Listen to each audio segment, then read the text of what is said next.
Muchas gracias.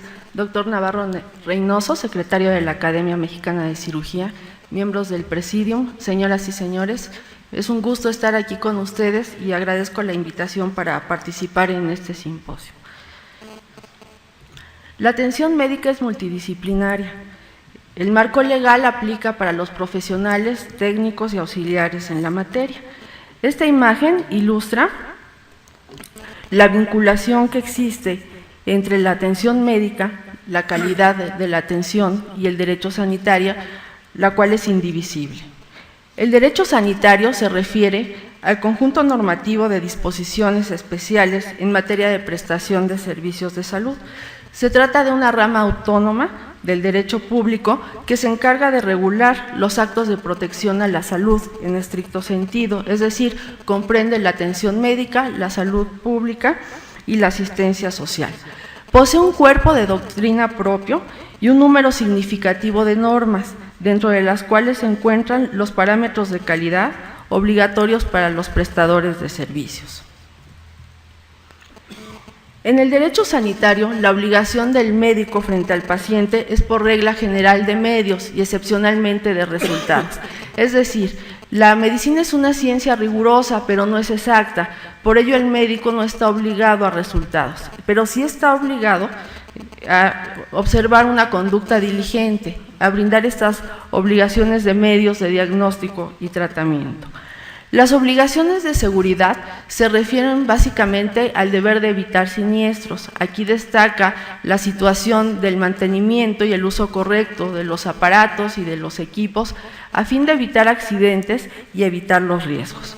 Por su parte, las obligaciones de resultados, pues estas se sustentan esencialmente en el derecho de contratación de las partes, es decir, el médico no está obligado a resultados cuando así lo pacta expresamente. En la Ley General de Salud y su reglamento en materia de prestación de servicios de atención médica, se establece el fundamento para la valoración del acto médico, al disponer que los pacientes tienen derecho a obtener prestaciones oportunas y de calidad idónea, las cuales deben brindarse atendiendo a los principios científicos y éticos que orientan la práctica médica, es decir, a la lex artis.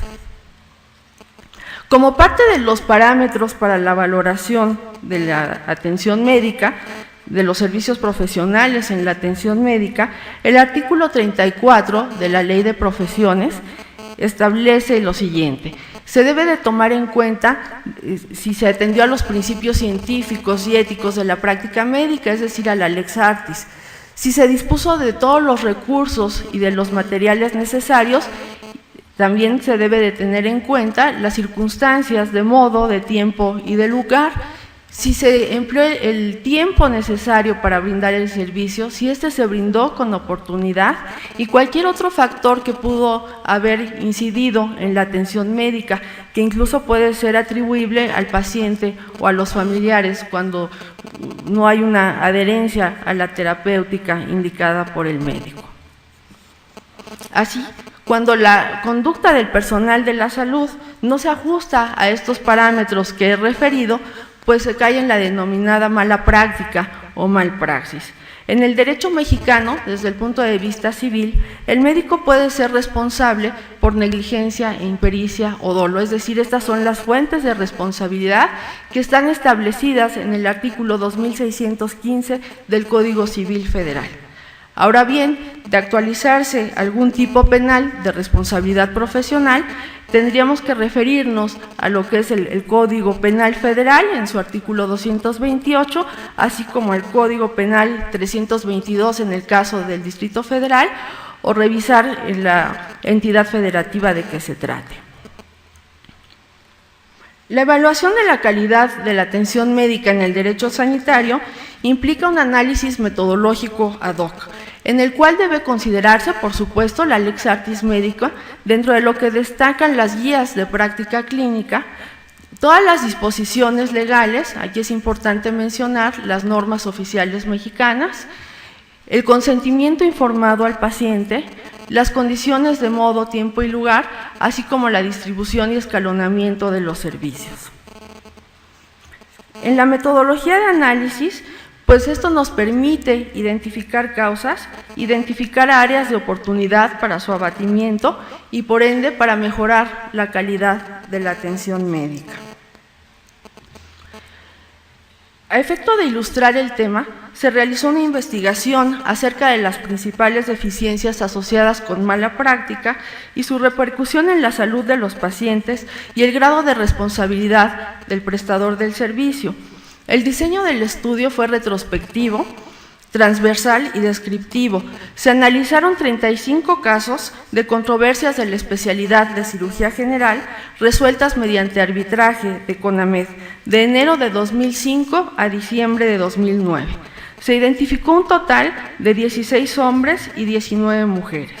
El grupo de edad con la mayor prevalencia fue el de 25 a 44 años, seguido por el de 45 a 64 años. Esto nos indica que fueron pacientes en edad económicamente activa. En su mayoría la atención se brindó en unidades públicas, con el 60%, y el 40% restante seguido del segundo nivel de atención. No hubo casos en hospitales de tercer nivel. En los 35 casos analizados, el 51% la conducta médica se ajustó a la Lex Artis y en el 49% restante existió mala práctica. De estos casos de mala práctica, en su mayoría fue por negligencia, en el 94%, y solamente en un caso por negligencia e impericia. Ahora vamos a ver qué sucedió con estos casos de mala práctica. Se observó que en el 70% de ellos fue por incumplimiento de las obligaciones de medios de diagnóstico y de tratamiento. En segundo lugar, por diferimiento de la atención, con un 18%, y finalmente por incumplimiento en cuanto al tratamiento de las complicaciones. Es importante señalar que se debe de determinar, la existencia de mala práctica, pero hay una figura que se llama relación de causalidad. Entonces aquí tenemos que ver si esa mala práctica ocasionó algún tipo de daño en el paciente. En este estudio se encontró que en el 70% existió daño patrimonial, en el 18% daño físico, en un caso hubo daño físico y patrimonial y en otro, a pesar de que existió mala práctica, no se ocasionó ningún tipo de daño al paciente. En cuanto al concepto de la condena, fue reembolso en la mayoría de los casos, con el 59%. En 29% de ellos correspondió a indemnización, en un caso a ambas, es decir, a reembolso e indemnización, y en el caso en el que la mala práctica no ocasionó daño, pues no hubo condena alguna.